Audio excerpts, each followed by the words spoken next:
Baik, selamat malam bagi kita semuanya. Pada saat ini, saya akan membawakan sebuah kesaksian bagaimana Tuhan telah menjawab doa saya. Tapi sebelum saya membawakan kesaksian, mari kita berdoa. Tuhanlah Bapa kami yang bertata dalam kerajaan surga. Pada saat ini, hamba akan membawakan kesaksian. Kiranya Engkau saja yang ditinggikan dan hamba yang direndahkan. Kiranya Engkau boleh menuntun hamba dalam berkata-kata. Dalam nama Yesus, amin. Baik, perkenalkan nama saya Sarah Yuwanita. Saya berasal dari Jakarta dan pada saat ini saya sedang berdomisili di Manado, Sulawesi Utara dalam pekerjaan pelayanan. Dan saat ini saya ingin membagikan sebuah kesaksian bagaimana Tuhan menjawab doa saya. Jadi di tahun 2020 Tuhan izinkan saya untuk mengikuti suatu kegiatan orang muda yang dimana di tempat ini dilatih untuk melayani orang-orang lain, lebih tepatnya dari segi kesehatan. Dan kami waktu itu diajarkan kesehatan khususnya herbal, jadi bukan kesehatan medis atau apapun, tapi kami diajarkan untuk membuat suatu obat-obatan dari tumbuh-tumbuhan yang sudah ada, yang ada di sekitar tempat tinggal kami.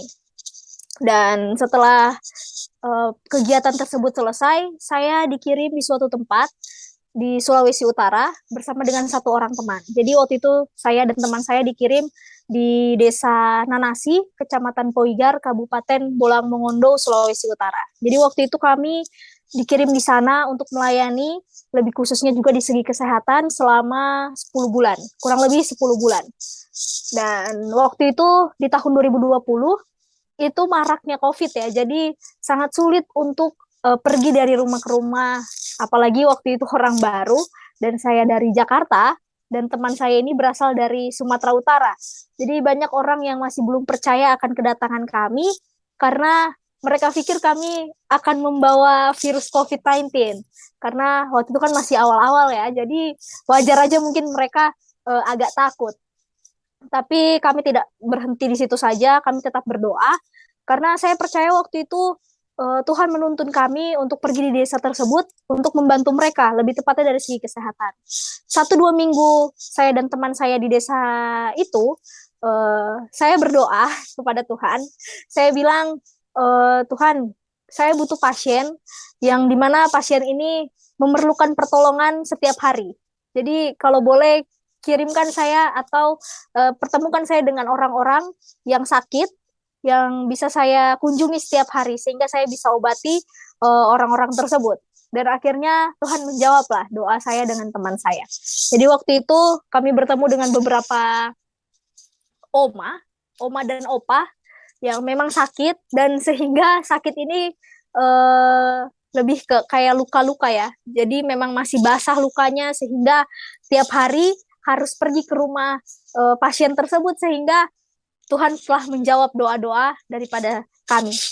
Dan singkat cerita, setelah beberapa minggu ada di desa ini, saya tetap tidak berhenti untuk berdoa. Saya mau lebih banyak lagi pasien yang harus saya dengan teman saya kunjungi atau kami obati. Karena untuk apa kami pergi di desa itu kalau hanya 1-2 orang. Jadi kami terus berdoa, dan puji Tuhan, orang tua angkat kami yang ada di desa itu mengajak kami ke satu rumah tidak jauh dari rumah kami untuk bertemu dengan salah satu oma. Jadi oma ini tinggal bersama dengan adiknya, jadi mereka hanya tinggal berdua. Pada saat saya dengan teman saya dan orang tua angkat saya pergi ke rumah oma ini sangat menerima saya dengan teman saya dengan baik. Bahkan mereka tidak takut seperti yang tadi saya bilang karena COVID, jadi orang-orang agak sulit untuk menerima kami. Tapi pada saat itu Oma ini menerima kami dengan baik, bahkan bertanya-tanya tentang kesehatan dan lain sebagainya. Dan mendengar hal itu, saya dengan teman saya menjadikan nama Oma ini sebagai list pasien kami, dan kami doakan Oma ini. Dan ketika besok harinya saya dengan teman saya mau pergi ke rumah Oma ini, tiba-tiba Oma ini menolak kami berdua. Waktu itu agak kaget juga sih, karena kok kemarin dia baik-baik kepada saya dengan teman saya, tapi kok sekarang Oma ini malah menolak kami. Dengan berbagai alasan dia menolak kami. Dari kejadian itu saya mulai ngedown, saya mulai berpikir, kalau begitu saya tidak mau lagi pergi di rumah Oma ini. baru satu kali ini ditolak, pasti besok-besok akan ditolak lagi. Sehingga yang tadinya oma ini saya jadikan list pasien untuk kami doakan, jadinya tidak jadi kami doakan. Jadi waktu itu lebih baik saya mencari rumah yang lain atau mencari pasien yang lain yang membutuhkan pertolongan daripada saya harus pergi lagi ke rumah oma ini tapi ujung-ujungnya ditolak juga. Dan setelah kejadian itu setiap kami pergi ke rumah yang lain, kami hanya melewati rumah oma ini, tidak mampir dulu atau tidak basa-basi dan lain sebagainya karena kami sudah takut ditolak lagi. Dan selama beberapa bulan kemudian, setelah segala aktivitas berjalan dengan baik, sudah banyak pasien, sudah banyak orang-orang yang sudah mengenal saya dengan teman saya, sehingga mereka kalau sakit datang kepada saya dan teman saya untuk dimintai tenaga. Dalam artian karena kami memberikan pemeriksaan kesehatan secara gratis, jadi mereka sudah mengenal saya dengan teman saya. Dan saya percaya itu bukan karena saya dengan teman saya, tapi karena Tuhan yang telah mengirim di tempat tersebut. Dan Tuhan yang menolong mereka. Suatu ketika, pada saat itu di malam hari, saya bermimpi. Setelah beberapa bulan setelah kejadian itu, saya bermimpi. Di mimpi saya dengan teman saya sedang berjalan. Dan jalannya ini tidak asing lagi ya. Jalannya ini adalah jalan yang dekat dengan rumah oma yang tadi saya bilang. Jadi waktu itu saya berjalan dengan teman saya siang hari dan tiba-tiba di mimpi saya ini oma ini memanggil kami berdua dan oma ini bilang sini mampir dulu di rumah. Dan ketika saat di mimpi itu saya pergilah dengan teman saya ke rumah oma ini. Dan di mimpi itu oma ini bilang kepada saya dengan teman saya karena oma ini sudah tahu nama saya, jadi dia bilang, Sarah, tolong bantu saya karena saya butuh pertolongan kamu. Karena saya sudah tinggal dengan adik saya yang juga sudah tua dan saya butuh pertolongan kamu karena saya lagi sakit-sakit. Di mimpi itu dia bilang seperti itu. Ketika saya bangun tidur, saya ingat waktu itu adalah di hari Sabat. Jadi di mana akan pergi untuk beribadah ya. Jadi waktu saya bermimpi seperti itu saya kaget.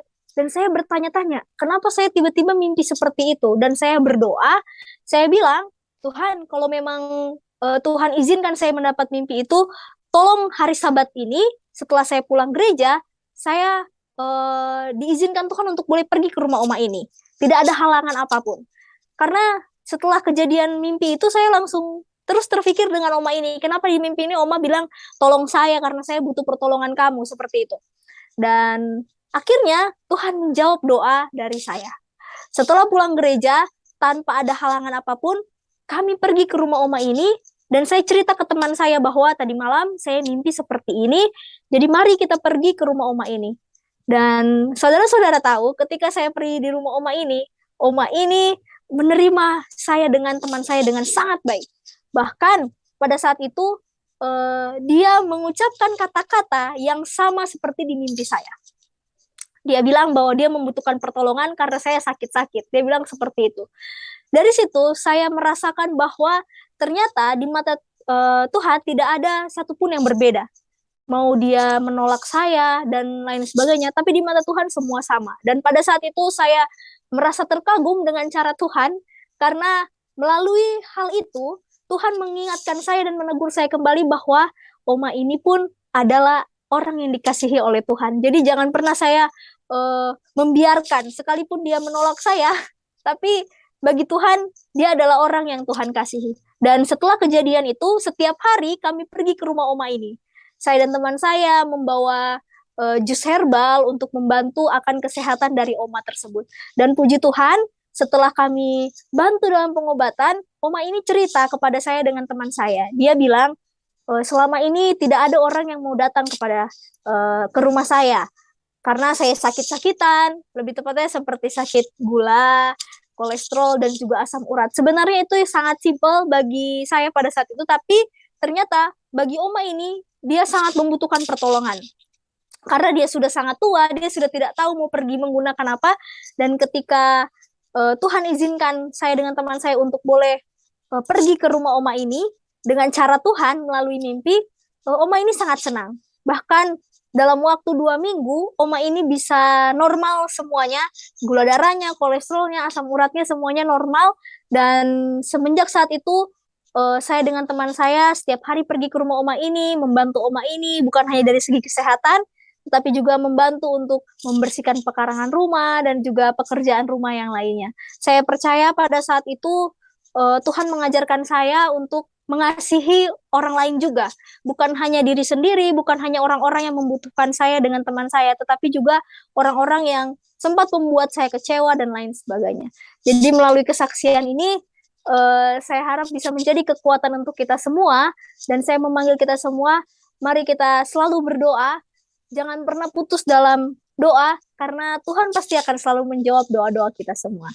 Dan saya akan memberikan ayat penguatan untuk kita semua. Mungkin ayatnya sudah pernah, sudah sering didengar dan sudah dihafal, yaitu dalam 1 Tesalonika 5 ayat 17, tetaplah berdoa.